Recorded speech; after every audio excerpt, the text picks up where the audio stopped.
bagaimana kita menyadari anugerah yang begitu besar dalam kehidupan kita. Kan kita sebagai orang berdosa, kita harus merespon itu, kita harus terus dan terus menerus dengan Tuhan, bergaul dengan Tuhan. Ayat yang keempat sampai ayat ke-7, ketika Allah menyelamatkan, kita bisa lihat juga ayat yang ke-5 sampai ayat yang ke-5 dan ayat yang ke-8 memiliki makna bahwa Dia bertindak sehingga manusia bisa terlepas dari keadaan bahaya. Bapak Ibu Saudara yang diberkati Tuhan, namun juga memberikan hidup yang baru untuk kita. Memberikan hidup yang baru ini seperti apa? Ya, memberikan hidup yang baru artinya kita dulunya sebagai orang berdosa, kita harus menyadari itu. Kita sebagai orang berdosa, kita harus lahir baru. Lahir baru, yang namanya lahir baru berarti semuanya baru, tidak ada yang lama-lama.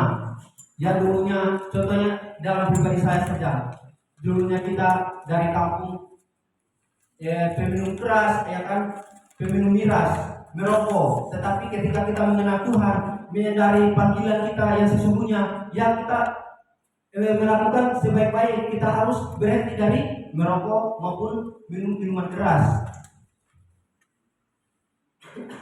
Bapak Ibu Saudara yang diberkati Tuhan, di sini Rasul Paulus menggunakan kata anugerah. Kata anugerah di sini dalam bahasa Yunaninya yaitu charis.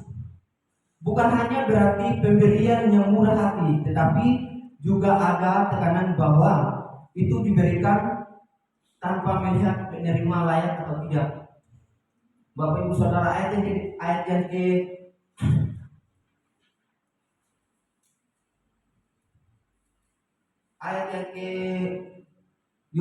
Efesus 2 ayat yang ke 1 sampai ayat yang ke 10. Di situ kita bisa lihat ayat yang ke 8 sampai ayat yang ke 9. Kita situ tidak layak sebenarnya. Cuman karena kasih anugerah yang Tuhan berikan dalam kehidupan kita, makanya kita bisa layak di hadapan Allah karena kasih anugerah. Jadi anugerah hanya bisa terjadi karena kasih Allah, bukan karena kita menerima, oh saya sudah selamat, karena diri saya sendiri makanya saya selamat.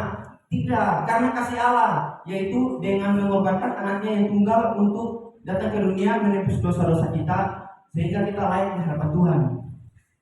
Kita bisa lihat Mazmur 103 ayat yang ke-8 di situ. Sama sekali bukan karena kebaikan di dalam diri kita. Kita bisa lihat dalam pembacaan kita tadi ayat yang ke-8 sampai ayat yang ke-9. Oleh sebab itu, bagaimana sih saya dan saudara meresponi anugerah keselamatan yang telah Allah berikan dalam kehidupan kita?